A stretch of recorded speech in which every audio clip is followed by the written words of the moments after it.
क्या आप जानते हैं भारत में आरक्षण की शुरुआत किसने की थी? ना संविधान ना सरकार, एक राजा ने। और वही राजा अपने ही राज्याभिषेक में वेद मंत्र सुनने लायक नहीं माना गया। उन्होंने कहा, तुम शूद्र हो। उस दिन उन्होंने कसम खाई, आप व्यवस्था बदलेगी। 1902 में उन्होंने लागू किया भारत का पहला 50% आरक्षण नौकरी और शिक्षा में। वो थे छत्रपति साहू महाराज। पूरा सच जानने के लिए वीडियो जरूर देखें। जय साहू महाराज, जय भीम। नमस्कार मेरे बहुजन भाइयों और बहनों, मेरे देश के जागरूक नौजवान साथियों और न्याय, समानता और मानवता में विश्वास रखने वाले सभी लोगों को मेरा क्रांतिकारी अभिनंदन। आज हम जहां किसी साधारण राजा की कहानी सुनाने नहीं आए हैं, आज हम उस योद्धा को याद करने आए हैं जिसने तलवार की बजाय न्याय उठाया, जिन्होंने राज सिंहासन पर बैठकर भी ब्राह्मणवादी जंजीरों को चुनौती दी और जिसने आरक्षण और शिक्षा को दया नहीं अधिकार बताया। वो थे छत्रपति साहू महाराज, कोल्हापुर के शेर, बहुजन समाज के संरक्षण, आरक्षण के पहले शासकीय निर्माता और शिक्षा के सबसे बड़े क्रांतिकारी। जन्म 26 जून 1874 को, मृत्यु 6 मई 1922 को। जीवन सिर्फ 47-48 वर्ष का, लेकिन काम ऐसा कि सदियों झुककर सलाम करे। साथियों, साहू महाराज को समझने के लिए हमें उस समय के समाज को समझना होगा। ये वो दौर था जब शिक्षा पर कुछ जातियों का कब्जा था। शूद्रों और पिछड़ों को स्कूल में घुसने नहीं दिया जाता था। मंदिर, कुएं, सड़कें, सब पर पाबंदी थी। औरत को देवदासी बनाया जाता था। सरकारी नौकरियां कुछ परिवारों की जागीर थी। ब्रिटिश गुलामी के साथ साथ भारत जाति की गुलाम में भी जकड़ा हुआ था। और उसी अंधकार में अगर किसी ने दीपक जलाया तो वो दीपक था साहू महाराज। साहू महाराज का असली नाम था जसवंत घाटके। जन्म हुई कुर्मी कुंडी परिवार में हुआ। बहुत कम उम्र में पिता का देहांत हो गया। बाद में कोल्हापुर की रानी आनंदीबाई ने उन्हें गोद लिया और वो बने साहू महाराज। लेकिन याद रखिए, राजा बनने के बाद भी जाति उनका पीछा नहीं छोड़ी। राजकुमार कॉलेज में पढ़ाई के दौरान ऊंची जाति के बच्चे कहते थे, साहू राजा हमारे साथ मत बैठो। अलग बैठाया गया, अलग पानी, अलग थाली। एक बार तो अपमान इतना बड़ा कि थप्पड़ तक मार दिया गया और वही एक संकल्प पैदा हुआ। साथियों, साहू महाराज के जीवन में एक घटना ऐसी हुई जिसने उन्हें अंदर तक झकझोर दिया और यही घटना उनके सामाजिक क्रांति के संकल्प को और मजबूत बना गई। जब साहू महाराज का राज्याभिषेक होने वाला था, तब राज परंपरा के अनुसार वेद मंत्र से अभिषेक होना चाहिए था। लेकिन उस समय के कुछ पुरोहितों ने एक चौंकाने वाली बात कही। उन्होंने कहा, हम वेद मंत्रों का उच्चारण नहीं कर सकते।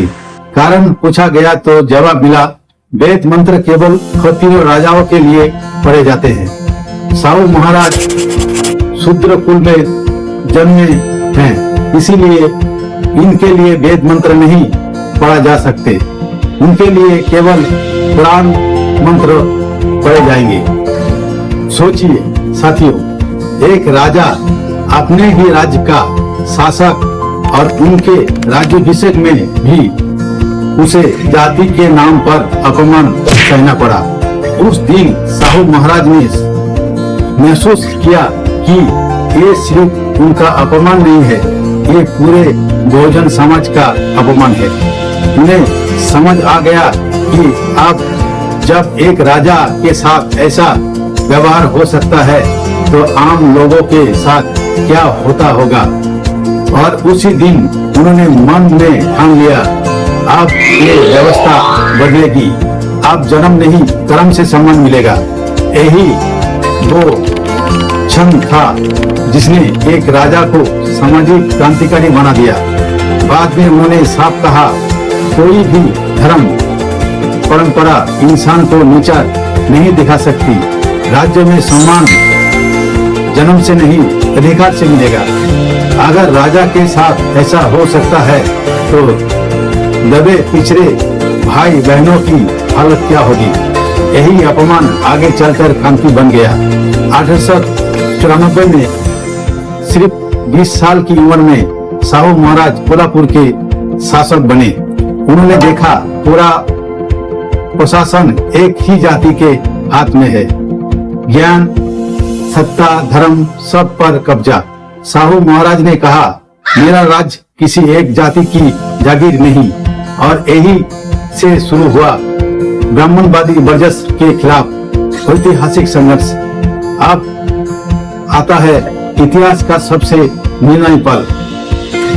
26 जुलाई 1902 में साहू महाराज ने आदेश जारी किया, सरकारी नौकरियों और शिक्षा में 50% आरक्षण। पिछड़े वर्ग और वंचित वर्गों के लिए ये भारत का पहला लिखित सरकारी आरक्षण आदेश था। विरोध भयंकर हुआ। कहा गया राज्य बर्बाद हो जाएगा, धर्म खतरे में है, राजा को हटाओ। लेकिन साहू महाराज अडिग थे। उन्होंने कहा, बराबरी का मतलब सबको एक जैसा देना नहीं, बराबरी का मतलब है कमजोर को सहारा देना। आज संविधान के अनुच्छेद 15 और 16 उसी सोच की देन है। साहू महाराज जानते थे आरक्षण तब तक अधूरा है जब तक शिक्षा नहीं होगी। उन्होंने प्राथमिक शिक्षा अनिवार्य की। 1917 में पूरी तरह मुफ्त की हर गांव में स्कूल खोले, दबे पिछड़े के लिए छात्रावास बनाए, स्कॉलरशिप शुरू की, लड़कियों की शिक्षा को प्राथमिकता दी। वो कहते थे बढ़ेगा समाज तभी बढ़ेगा समाज। आज जो कहते हैं ये लोग पढ़ नहीं सकते, साहू महाराज ने जवाब दिया था, उन्हें पढ़ने नहीं दिया गया।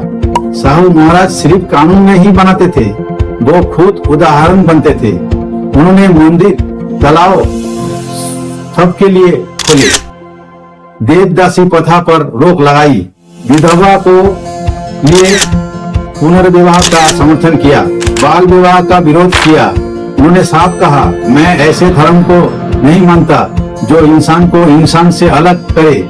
साहू महाराज महात्मा ज्योतिराव फुले के विचारों के सच्चे उत्तराधिकारी थे। उन्होंने सत्यशोधक समाज को संरक्षण दिया और डॉक्टर बाबा साहेब अम्बेडकर को शिक्षा में सहायता की। बाबा साहेब का मूक नायक अखबार को समर्थन दिया। अम्बेडकर ने कहा था, अगर साहू महाराज ना होते तो मेरा संघर्ष इतना आसान ना होता।